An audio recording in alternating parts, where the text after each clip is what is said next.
Been a while since I've talked now. I released the last episode last Friday, and it had sort of been recorded mostly the week before. So I feel like I haven't recorded anything for a really long time. And actually, this morning, today's Tuesday, December 7th, and December's already flying by. This morning I had thought, maybe podcasting was sort of a phase a little bit. And, I was ready to move on to some other sort of creative outlet because I've been playing guitar a lot and I have some ideas for songs and everything. So I was thinking maybe I would transfer my creative attention to music. But no, there's some things that have been going on recently that I'd like to talk about and tell you about and share and just put out there. I think I told my sister recently that the Greeks had this idea that there's the thought world where in your mind you have your internal dialogue with yourself, and you can think about anything with no consequence, but as soon as you put a thought out into the world for others to hear, or even just by yourself, if you just say things, it's out there and you give it a life that it previously didn't have and one that you can't take back. So with that in mind, I thought that I would go on ahead and talk about a few things. Let's see, this is a finals week at school, Georgia State, and many other universities around the world. And, my usual thing about studying for finals is I do well throughout the year, and then I don't really care about the final. It's sort of, I think, the opposite as most people. I don't care what I get on my finals. I mean, I don't want to fail them outright, but, if I get a B in all my finals, I could care less, it's, or I couldn't care less. It's not a big deal to me, because I very much so believe the old Mark Twain cliche that, schooling has never kept me from my education. And I definitely heartily believe that that's true, I learn a lot, and a very small portion of it actually comes from school. And the portion that does come from school is not necessarily in terms of weight, like intellectual weight. It's not the heaviest thing in my mind. I probably learn maybe, the number I'm thinking is 15% of the things that go through my head probably are school related and things that I've learned that I thought were valuable at school. But that doesn't really matter. That's just sort of a topical thing in my life right now. Thought I'd get it out there.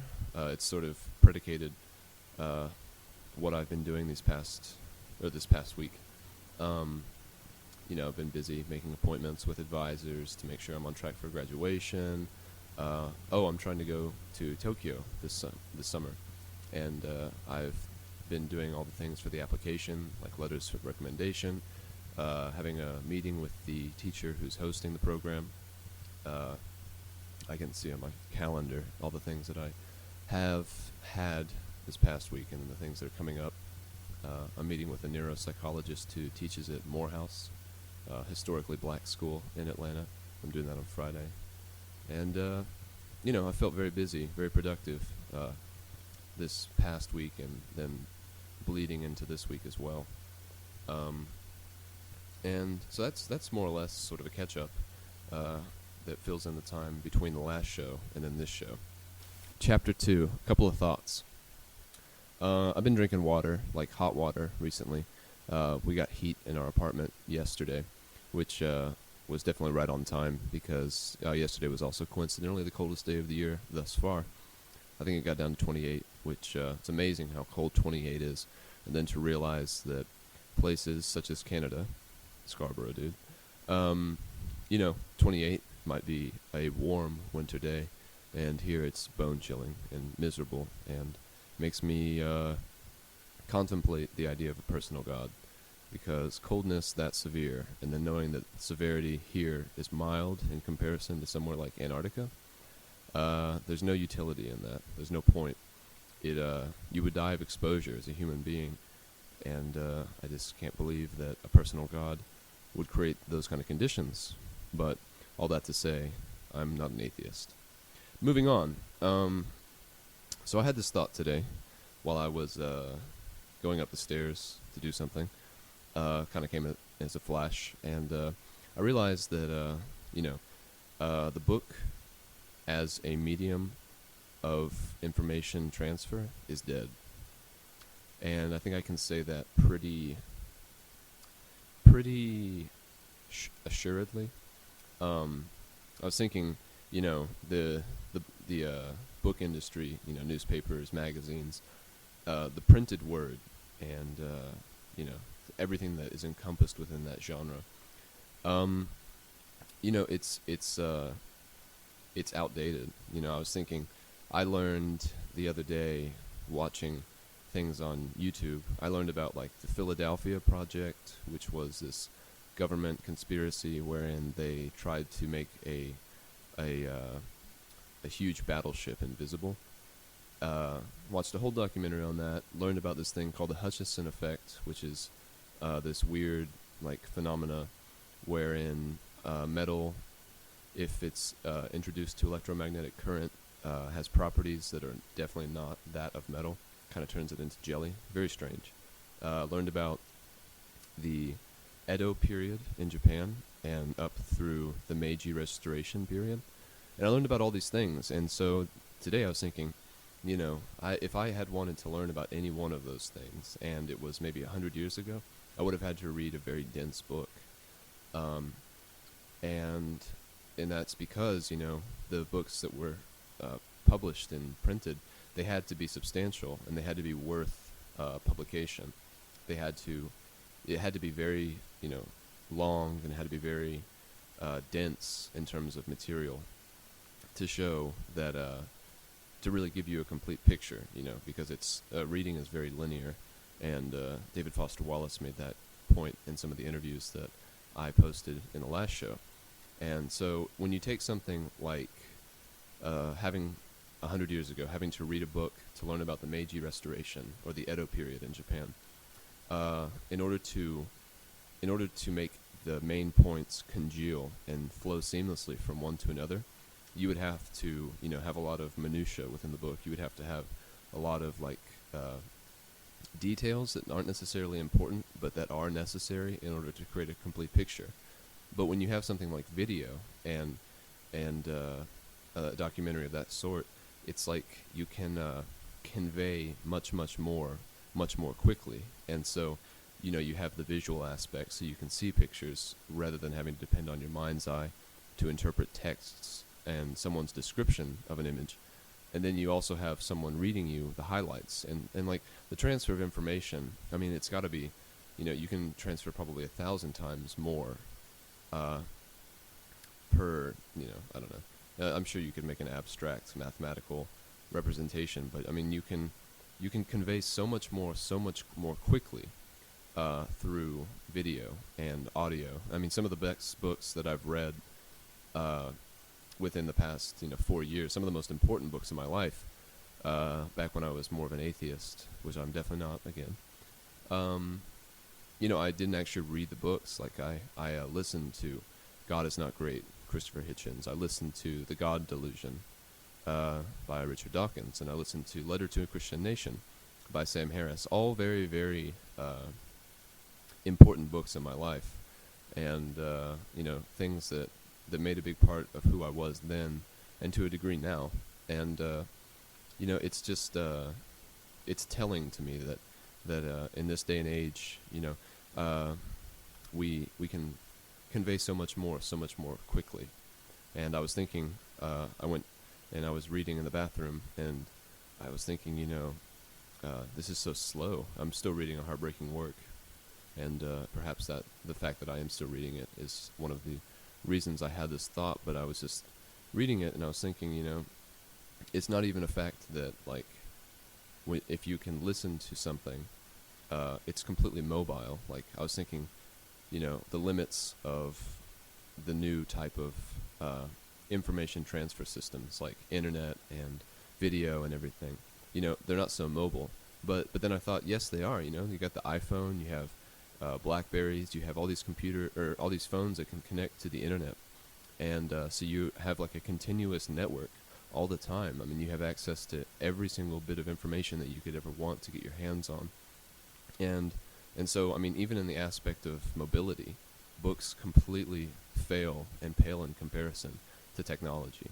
And I think, it's sort of sad in a romantic way, because there's nothing better than having a good book that you're really, really into, and it's like completely just enveloping your time that you carry with you. It becomes sort of an extension. It gives you that same kind of feeling when you find a really good artist, like a music artist. You can listen to them and you get that, just that feeling of elation and total comfort in doing what you're doing. And, books can do that. But, I think this generation, my generation, and especially the generation that's going to come up after mine, we're going to be so integrated with information and knowledge. We're going to be learning at unprecedented speeds, and just being able to juggle so many concepts and ideas and thoughts and everything. It's going to be revolutionary, because it's going to take learning to a whole new level, and it already is for me, and I'm just very conscious of that. And so that was a thought that I had recently, today. I had gone to a meeting with an advisor. I'll talk about that later, for school.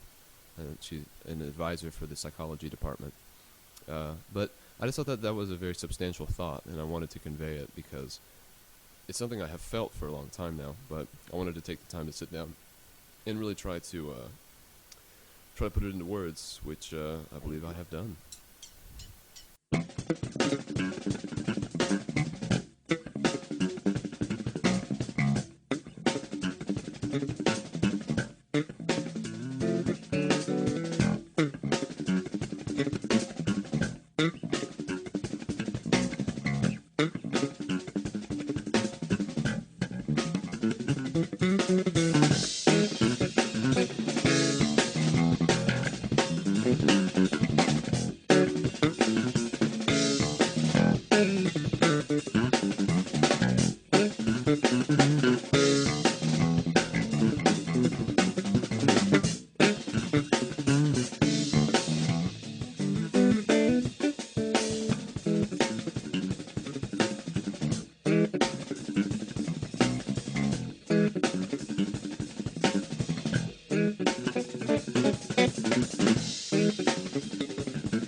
Chapter 3, a couple of conversations.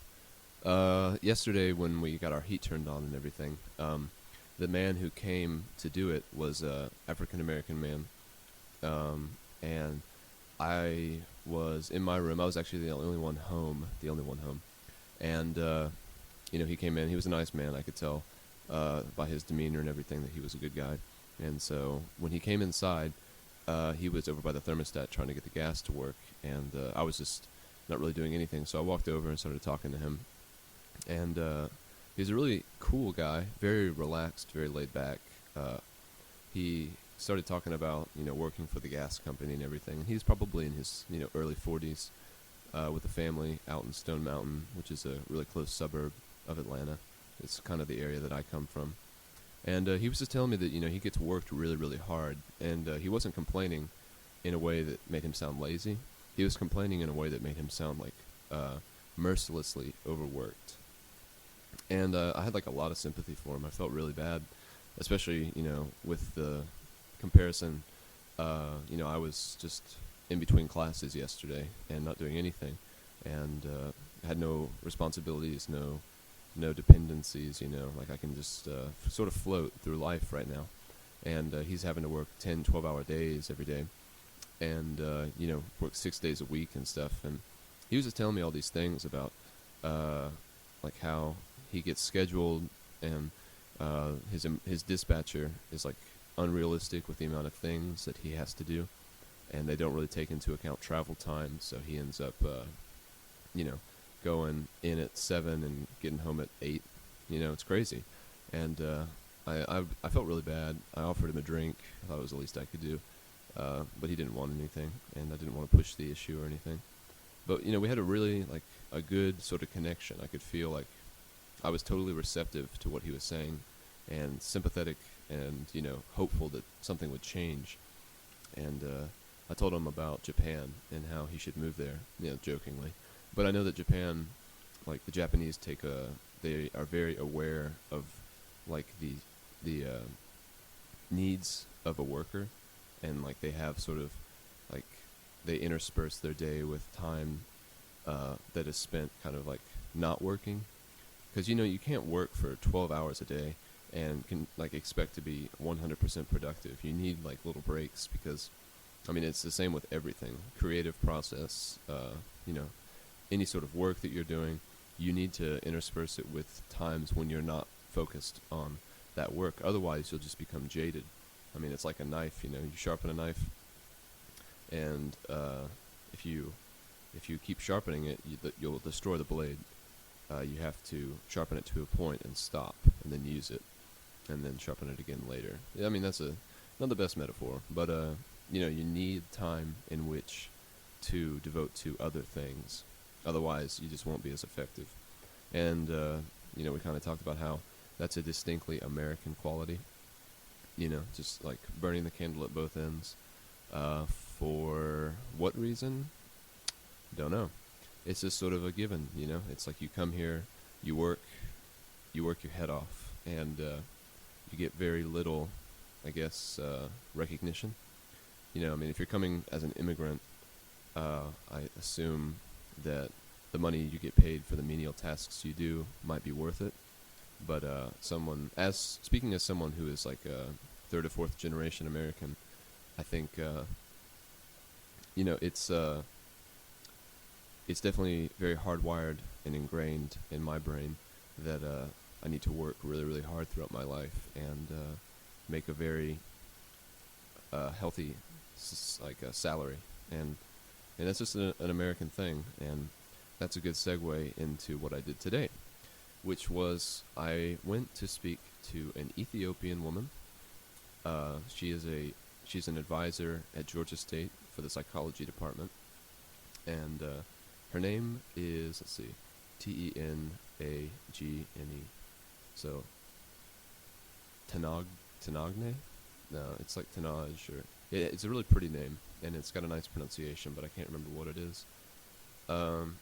But we talked, and I went in there and just tried to see if I was on track for graduation, and what I needed to do in order to make sure that I graduated at 2012, and got all that stuff squared away. And then we had a really pretty deep talk about America, and I told her that I was going to Tokyo this summer, which is pretty much a sure thing.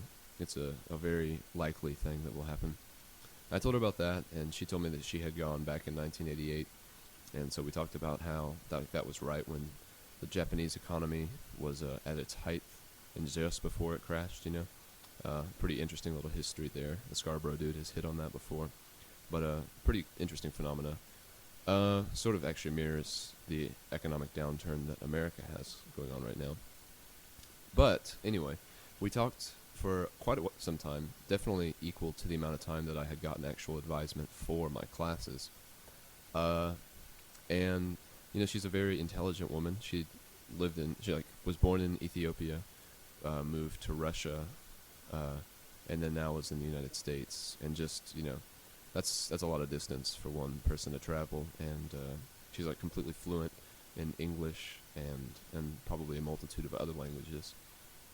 And so we just kind of talked again about that same kind of theme that I had been discussing with the gas man, about how the American culture is good because it's thriving and it's on top right now. But there are prices to be paid for the American mentality. You have wastefulness, you have self-centeredness, you have like the fact that it's sort of a make your own life society, and there's very little sympathy or help delved out to those who are, less fortunate. I mean, we do our best. I say we, which is awful.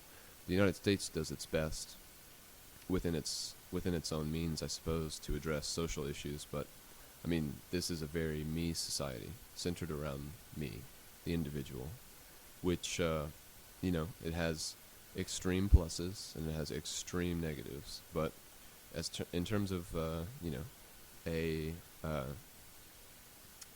a system to base your economy and your society, your culture, it works, and it's worked so far. I mean, we have India and China kind of rearing from third world developing countries, that sort of status, to soon maybe overtake our spot on the world stage in terms of importance and ability and everything really.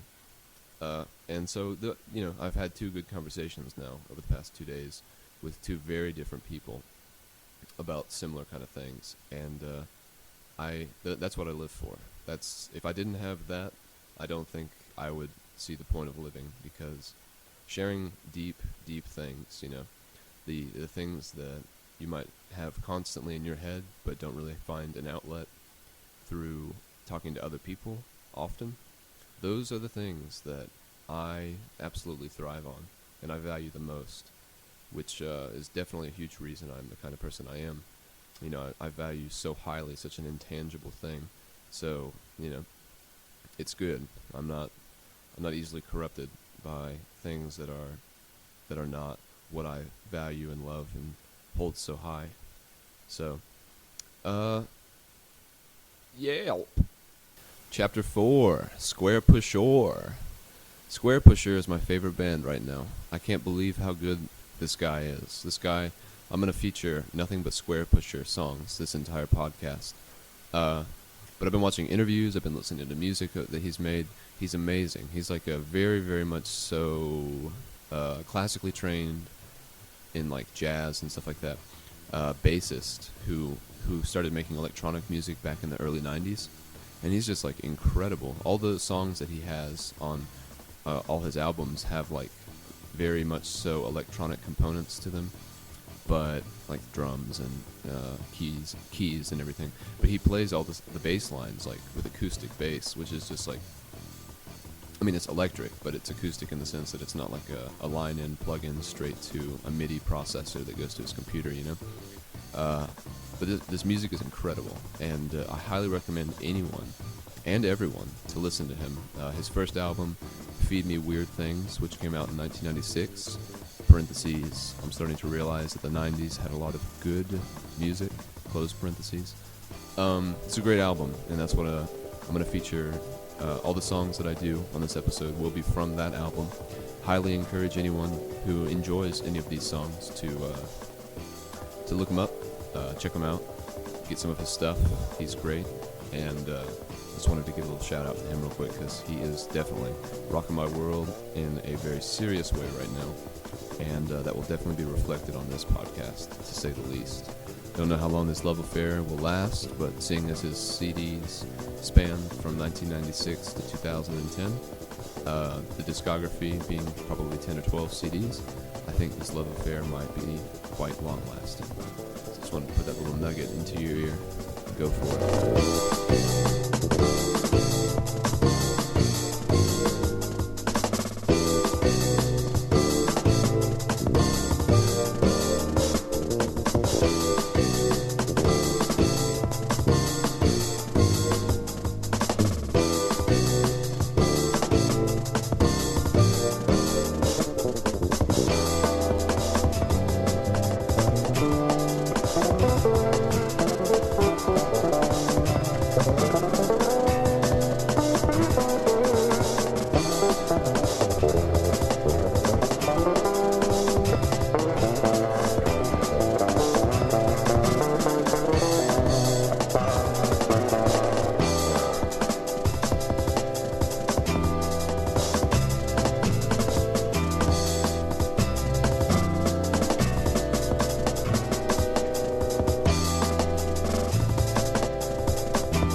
Chapter 5, killing some time real quick.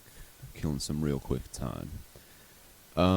It's Thursday. It's 10:53 in the a.m. And I'm about to head out to get my emissions done on my car because it's my birthday approaching.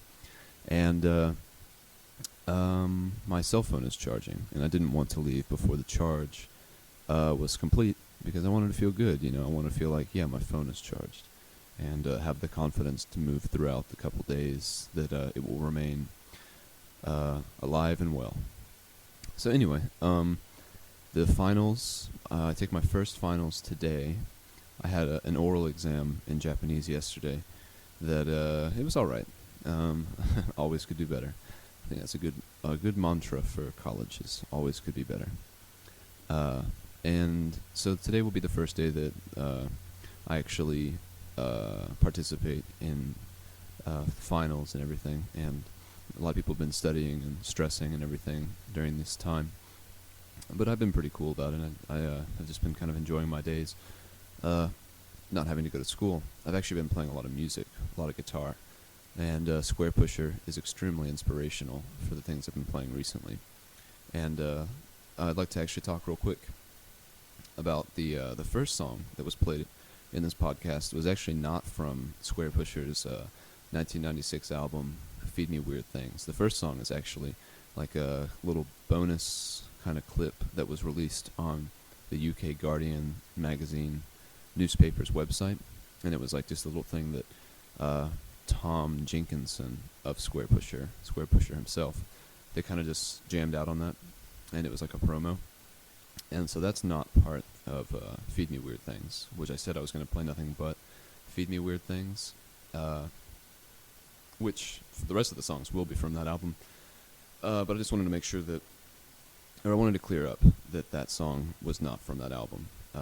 I found that song on YouTube. And the song that followed that, the song that will have preceded this clip, is the first track off of SquarePusher's Feed Me Weird Things. It's called SquarePusher Theme. And so that's just sort of the deal for this show, This show is called PushingSquarepusher, as in pushing something, trying to put it forward, trying to market it, trying to distribute it, things like that. Chapter 6, Creative Loafing, is chronicling my personal development. Since I moved to Atlanta, I've been getting Creative Loafing magazines pretty regularly whenever I'm out, and I see that there's a new one. I pick it up. It's like a very localized magazine that kind of has local interest stories, and it's kind of crude and, just that kind of magazine. And there's never really anything in there that I'm too interested in. But the astrological section, I always do like to read. And since I've moved here, I've read many, many horoscopes of my own and of other people's. And I found that every single one that has been written for Sagittarius seems to be really geared toward the way I've been feeling about myself and where I've been going in my life. And so I wanted to take an opportunity real quick to read 3 of them and just sort of, read them all at once, back to back, and see if maybe it's not just me who feels this way. Perhaps there's more of an objective truth to the fact that these entries seem to be chronicling how I feel and kind of documenting my day-to-day. And so I'm going to start with one that was released back in October, I think during the week of Halloween, or maybe before. So, Sagittarius. Sagittarius is the highest form of courage embodied in a soldier fighting during a war. Irish poet William Butler Yeats didn't think so.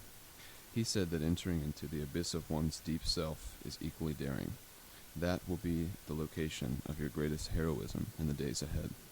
Your most productive adventures will be wrestling matches you have with the convolutive darkness you find inside yourself. Halloween costume suggestion: a peaceful warrior. So, despite my my bad reading of that, that's definitely characteristic of the rest of them. Very much so centered around battles and struggles within the self, and so that's one. That's the Halloween. I'm going to read another one that's from early November. This one, all right. Sagittarius, your old self is the fuel you will use to burn your old self to the ground. This bonfire will liberate your new self, which has been trapped in a gnarly snare deep inside your old self. It's only at first that you'll feel freaked out by the flames. Very quickly, a sense of relief and release will predominate. Then, as the new you makes its way to freedom, escaping its cramped quarters and flexing its vital force, you will be blessed with a foreshadowing of your future. The intoxication that follows will bring you clarity and peace of mind. So again, another, definitely, I have felt these kind of feelings. I wouldn't describe them in the words and the poeticisms that are used in the horoscope, but I've sort of felt these kind of themes in my life recently, and I just find it interesting because every single, I think this is like a bi-monthly, so every 2 weeks or so, if I happen to pick up Creative Loafing, it will have sort of words of wisdom and encouragement and advice. And so the most recent issue that I have is for, I believe, let's say it's December 21st, November 22nd through December 21st. So this is the most recent issue of Creative Loafing and the most recent horoscope, which actually Sagittarius is the featured horoscope because it's December. And I guess it's the time for Sagittarii to reign astrologically. So this one, I'll read now. Philosopher Friedrich Nietzsche wrote a book called Ecce Homo, How One Becomes What One Is. I'd love it if in the next few weeks you would think a lot about how you are on your way to becoming what you were born to be. Current astrological omens suggest that you will have special insight into that theme. For inspiration, you might want to borrow some of Nietzsche's chapter titles, including the following: Why I Am So Wise, Why I Am So Clever, and Why I Am a Destiny. So that one was more of a stroke of ego. That when I read that, I thought, in the darker parts of myself that are more so concerned strictly with the self, I definitely have those feelings, like the chapter titles. Sometimes those go through my head, just wondering when I compare myself to other people, why solutions to problems seem so flummoxing, which I don't think is a proper use of that word, but that word does mean to be like confused and frustrated due to a lack of clarity. So anyway, having just read all those myself for the first time, back to back, I definitely see like a very consistent theme, and it's just interesting to see that the main personal and psychological struggle or journey is like kind of captured in some respect in this magazine that's otherwise has no real relation or interest to me. So I guess that's a good thing to have brought up because it's my birthday, like I said, and since Sagittarius is the featured horoscope, it's a good thing to bring up. So I guess I'll leave it there, something to think about. I recommend anyone else checking out their horoscope and their astrological readings for the month, or for the day, or for the week, or whatever. It's just interesting to get a perspective. You don't have to necessarily believe it's true, but it is interesting to sort of walk around for the rest of the day with the things that you read about what is, astrologically supposed to happen or come about in your day and in your life. It's no commitment. You can just read it, take it for, what it's worth on face value, or at face value, and, to see what it does for you. I recommend it. Chapter 7, Last Night, Stroke Style, like the song. Last night, my girlfriend and I were chatting for a second on Google Chat, and she had asked me if I was happy. I think it was, for me, it was pretty obvious in my tone, just through typing, that, I was not happy. And I told her that I was happy, because I didn't feel unhappy, per se, but I didn't really know how it was that I felt, and, what words I should use to describe it. And so I decided that I would try anyway. And I said that I felt disappointed in just the people I had communicated with that day, the lack of faith and the persistence of pessimism that I was noticing in a bunch of people. And it was just very disheartening because I like to go throughout my day with a very positive attitude, and even with negative situations, try to see always see the brighter light that's shining through, and not focus on the negative. And it seems like most people, if not every single person, does the opposite. And it's really hard to find people who don't immediately, resort to negative thoughts. And I find that most of the time, I have to find people who are not American in order to share like positive thoughts.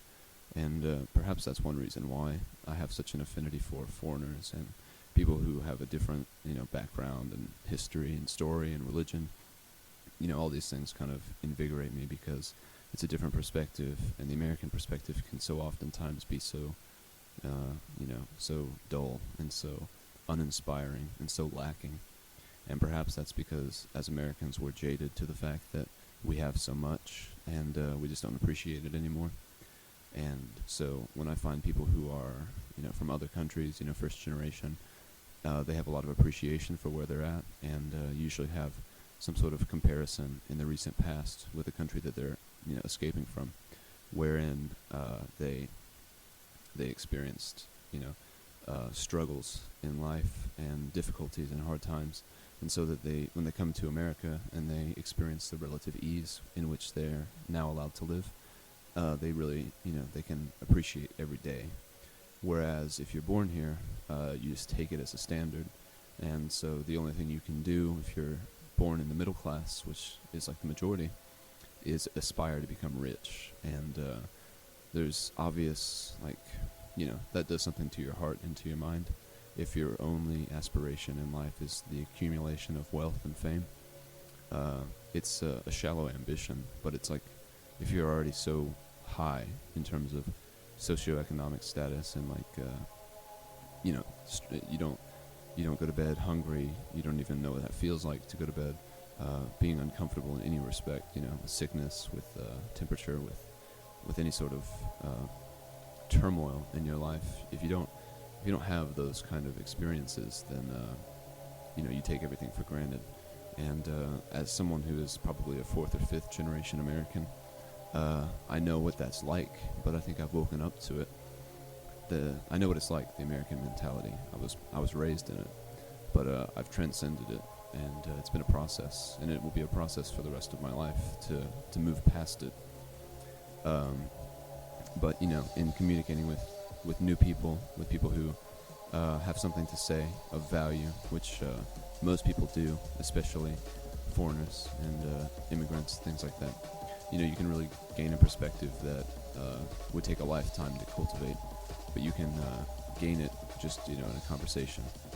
And, somehow this whole feeling that I just described existed just as a feeling, and it was just a profound disappointment in everyone that I had met that day and talked to and shared with. I just felt, it was a malaise, just, it was lame. It was just straight up lame. And it took my good mood away, but thankfully I was able to regain my good mood. Went to a new coffee shop, studied some Japanese. I have 100 kanji Chinese characters that I have to learn, although I've already learned them. I have to study. And so I spent some time there, and went and played music with friends, and caught up with friends. It's been a while, probably at least over a week, and I was able to reset my system. And that was a little segment from yesterday.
Chapter 8, Winding Her Up. Well, it's just about time to be calling it quits. There's about 12 minutes left, and definitely want to leave you guys with a Square Pusher song to kind of, roll out on. And I've really liked the effect of having these Square Pusher songs, like, kind of intercede while I'm speaking. It gives my words, I think, a lot more weight and everything, and I kind of like that. And so, again, I'll go over real quick the songs. The first one was one that was played on the BBC's Guardian website, and Square Pusher said that they had made it for the Guardian, but I think that it was just a song that they were just playing. The second song is called... What is that song called? Oh yeah, the Square Pusher theme from 1996 debut album from Square Pusher, Feed Me Weird Things. And the second song was called Tundra, I believe, which is chronologically the song that comes after Square Pusher theme. And the song that's going to finally lead us out is called The Swiftie, which is also chronologically the third song on Feed Me Weird Things. And all three of these songs are great songs. I really, really like them. They've really been a huge part of my week, and I'm happy to share them. So today was my first day of finals, and feel really good about them. 2 psychology tests down the hatch, and that stuff comes really easily to me, so I didn't really have to study too much, and I feel really good about the tests. The first one, my human development class, was not very enthusiastic about taking, and I was very ready to get it over with, and it was painless. And in between my finals, I had just about 2 hours, and I had realized while I was taking the test that I would do something that I had done a long time ago at school, which was climbing to the very top of one of the buildings and reading and doing push-ups. And I had done that like last year when I was reading Harry Potter, I think for probably a similar situation, just trying to kill time. And so I went up to the 12th floor in the Georgia State University Urban Life building, which actually have a good story about that building. When I was taking astronomy last year, I had to go as a mandatory lab to an observation, and they do periodically on-campus observations where you can kind of knock out that requirement but not really have to go anywhere. So needless to say, I wanted to take advantage of that. And so I had planned to go, and it turned out that I was a little bit late for one reason or another. This was back when I was still living with my parents in Lilburn, so I wasn't able to... well, I don't really know what the circumstance was, but I was late, and so I went to try to catch up with everybody. I went to the classroom where we were supposed to meet, and everyone was gone, including the teachers. And I knew where they were going, so I ran into the building, which was this Urban Life building, probably no more than a block away in terms of distance. And I took the elevator all the way to the top floor, and the doors they went through were locked because it was after hours, and in order to get to where the observing was taking place, they had to go through like offices and like areas that would usually be filled with people who probably would be pretty disturbed by a big class coming through. And so they had been locked for the day, for the night. And so I didn't know what to do. I thought that there must be some sort of solution. And so I was like looking around at the doors. I knocked a bunch. I tried to kind of like make my presence known by saying like hello, like loudly and stuff like that. And nothing. And I was looking at the doors and just looking at the structure of them, trying to figure out if there was some way I could open them. And I looked in between. It was like a double door. Each side of this hallway had 2 double doors, and the ones I needed to go through, there was a gap between like the latch of the doors, like the latch that combines them and locks them. And I looked at it for a while, and I realized that I might be able to push the male part of the lock that sticks out. you might be able to push that down with a card, like a credit card, and just like that classic style of opening a door, gain access. And that's what I did, and it worked, and I felt very, very cool for like 5 minutes, just realizing that not only had I figured out a really cool solution to open those doors, but I was also going to be able to get that lab taken care of, so I didn't have to worry about going somewhere else like Fernbank, or they have another observatory out in some place called Hard Labor Creek, which is about 2 hours away from Atlanta. And so it would have definitely been very inconvenient if I had to do something other than actually take care of that lab while I was there. So that worked out well, and I ended up doing push-ups and reading today at the same like flight of stairs where I met everyone else to observe. And so very nostalgic. It makes the eyes a little wet.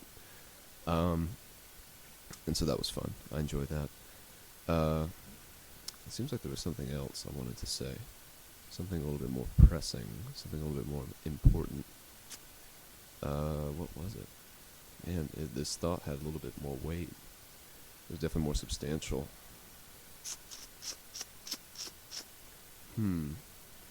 This is perplexing. What was it? Maybe that was it. I don't remember. Seemed like there was something I wanted to say on the outro. Maybe I'm gonna take a break, take a pause, and try to see if I can collect myself. Okay, I remember.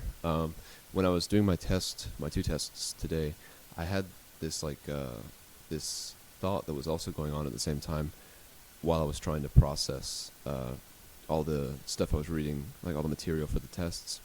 And I was trying to think about like electromagnetism and how it plays a part potentially in planetary orbital rotation.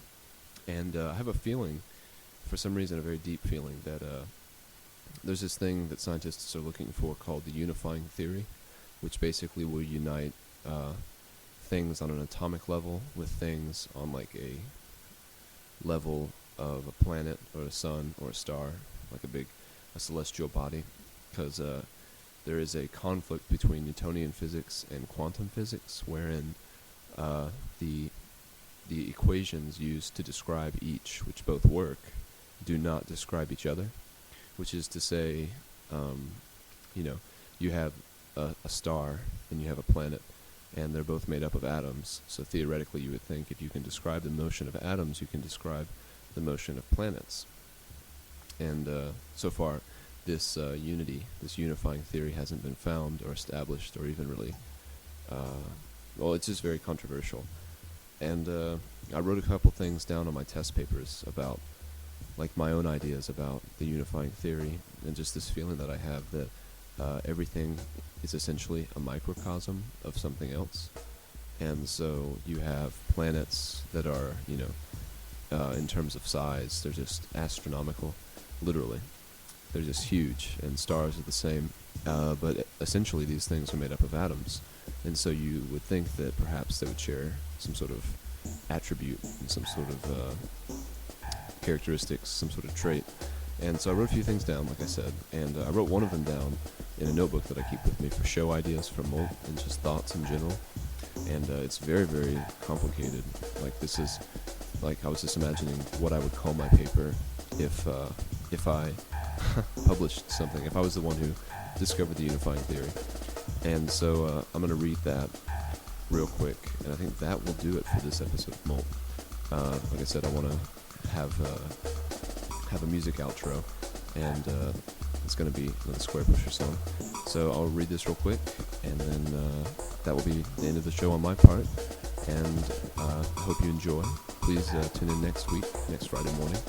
I'm sure there will be another show, and feel free to let me know if you enjoyed this one to any degree, or if you have any suggestions. But either way, it's all good. So I'm going to go ahead and read, and have a good rest of the week, and enjoy your weekend. Solar gravity and the unaccounted for force of electromagnetism to explain orbital motion and its relation to quantum physics. Moreover, the unifying theory of everything is a microcosm from the largest to the smallest.